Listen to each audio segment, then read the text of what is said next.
Bonjour à tous et bienvenue sur Top Miniature Automobile. Une branche que je vous ai encore jamais présentée de ma collection et de ma passion de l'automobile, c'est le slot racing.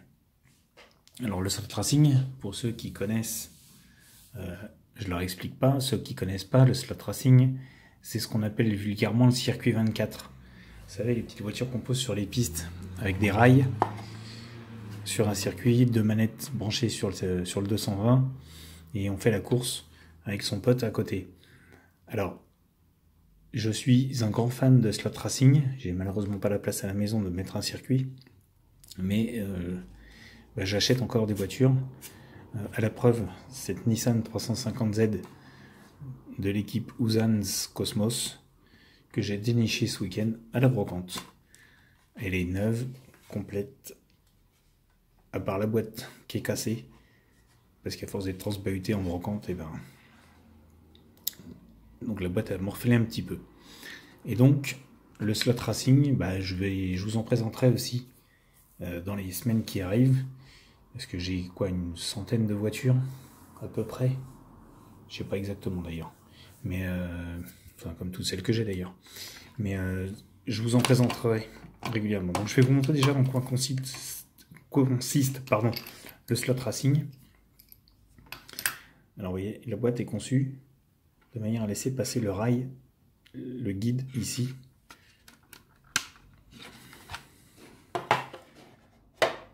Et donc pour les petits novices dans la matière, vous avez tous certainement joué quand vous étiez petit avec des circuits 24, avec des voitures de plus ou moins bonne qualité, parce que Scalex existait déjà. Circuit 24, la marque existait déjà. Nico, TCR, Matchbox avaient des circuits également.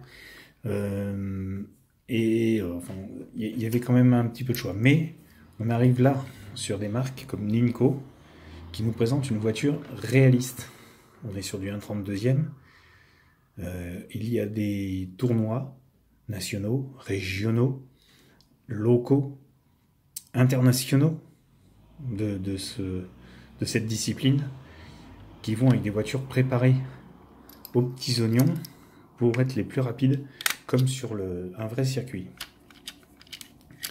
Et donc j'ai trouvé, alors ça tient selon les modèles par 2 vis, 4 vis, parce que l'avantage de ces voitures c'est qu'on peut les modifier autant qu'on le souhaite.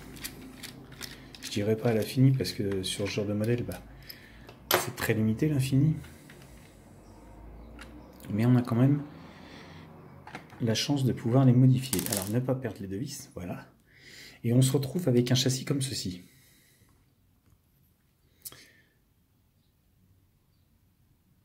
Alors, 4 roues, donc 2 à l'avant sur un axe, 2 à l'arrière sur un autre axe, mais avec un moteur, une pignonnerie,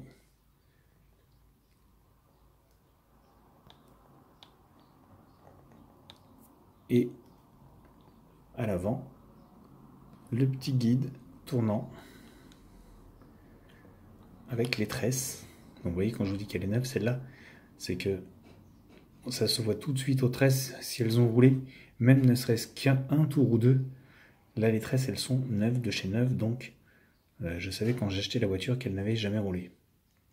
Malheureusement, je pense que à force d'être stocké dans le camion du gars qui me l'a vendu, vous voyez, le moteur, il est un petit peu piqué à cet endroit-là. Donc, il faut que je fasse des essais. J'ai pas encore eu le temps d'aller acheter une pile de 9 volts pour tester le moteur. D'ailleurs, je dois en avoir une. Attendez, bougez pas, je vais essayer de voir. Je crois que j'en ai une. Oui, il y en a une. Alors, est-ce qu'il y a du jus dedans? Ça, je sais pas. Donc, la pile de 9 volts, c'est un accessoire qui, pour tout brocanteur, pour tout chineur qui se respecte, s'il cherche des voitures de circuit, doit avoir dans ses poches. Et le seul moyen de savoir si la voiture... Et malheureusement, j'en avais pas ce jour-là. Parce que je pensais pas en trouver. Donc, et oui. Vous voyez, vous mettez les tresses en contact avec les bornes. Alors, pas se gourer de sens. Parce que de toute manière, la voiture, soit elle ira en marche avant, soit en marche arrière. Donc, vous connectez rapidement et elle fonctionne.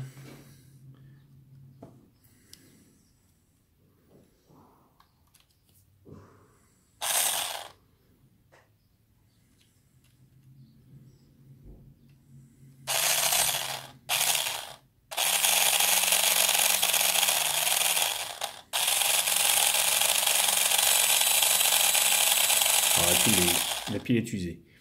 Mais je vais la garder sous la main la prochaine brocante que je fais.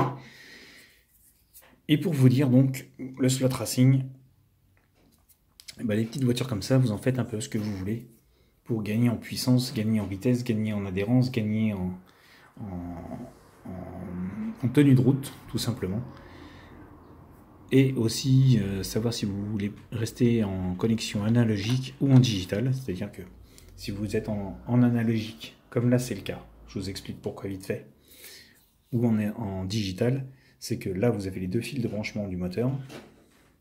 Donc là on est en analogique, parce que relié directement des tresses au moteur.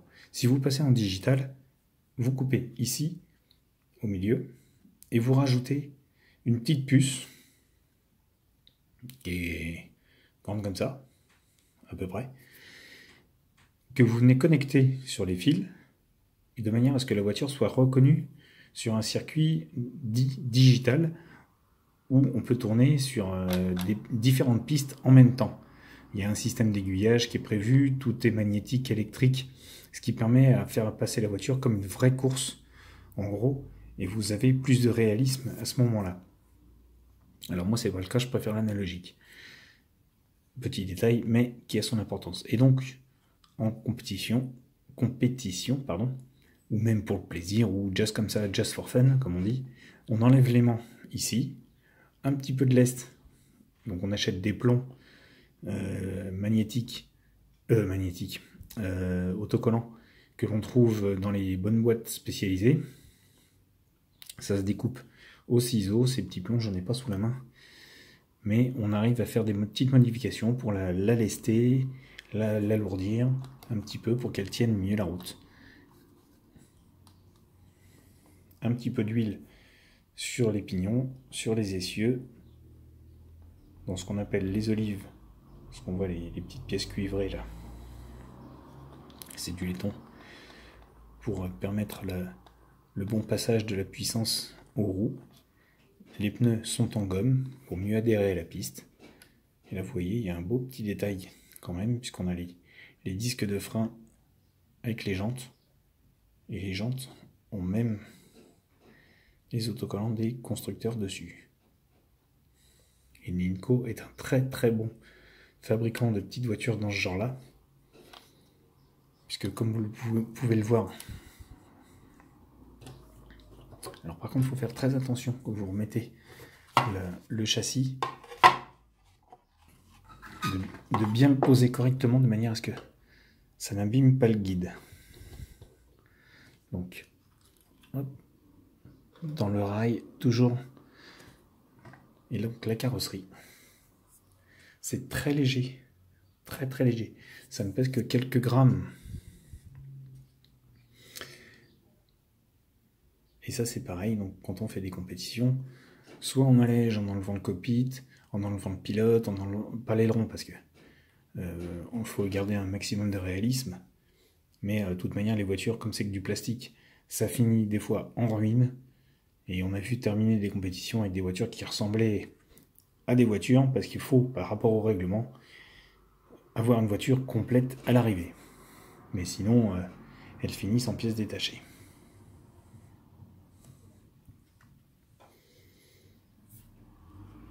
Et Ninco, c'est une marque que j'adore, qui est certes plus récente que Scalex, mais qui pour moi est quand même beaucoup plus réaliste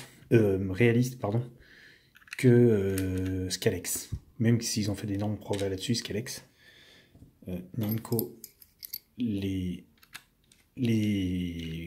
bat facilement.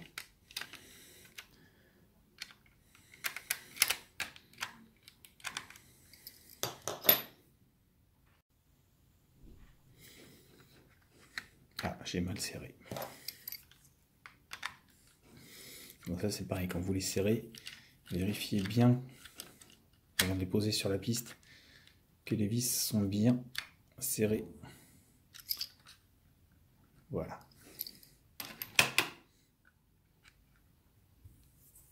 Et le slot racing, ça existe pour les enfants, pour les adultes, de 4 ans, 3 ans à pas d'âge en fait.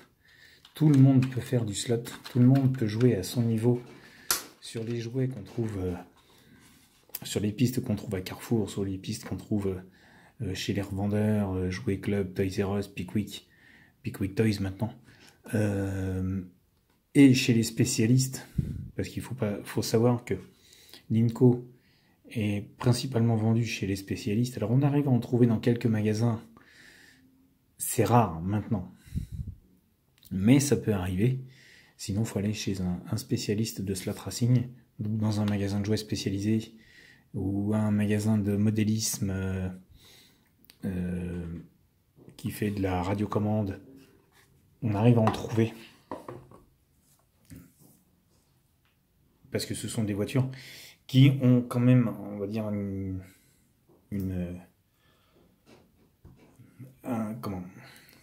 ça devient au fil du temps une voiture quasiment semi-professionnelle, semi-amateur pour les gens qui connaissent. On peut jouer avec ces voitures-là quand on a 10 ans, 12 ans. On va les ruiner.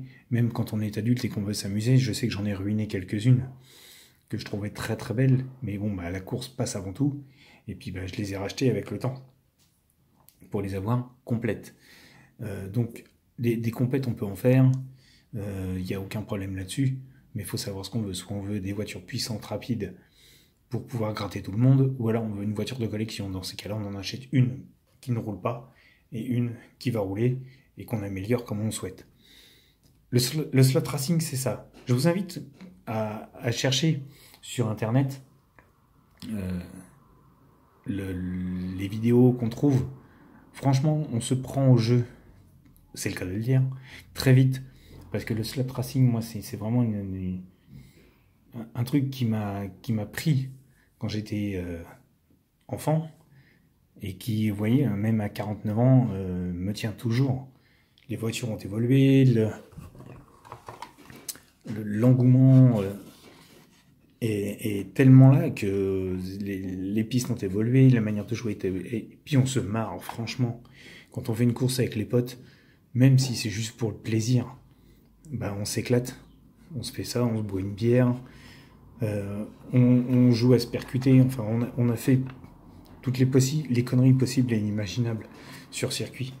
On fait des beurres, on fait des courses de caravane, on fait des courses de camions, des courses de moto, des courses ils ont même reproduit des attelages de chevaux, je sais plus comment ça s'appelle, de courses hippiques. Enfin, vous voyez, il y a tout un tas vous avez de la grosse américaine également. Et on s'éclate dans tous les sens. Donc allez-y, allez chercher Slot Racing, ça s'écrit S-L-O-T-R-A-C-I-N-G.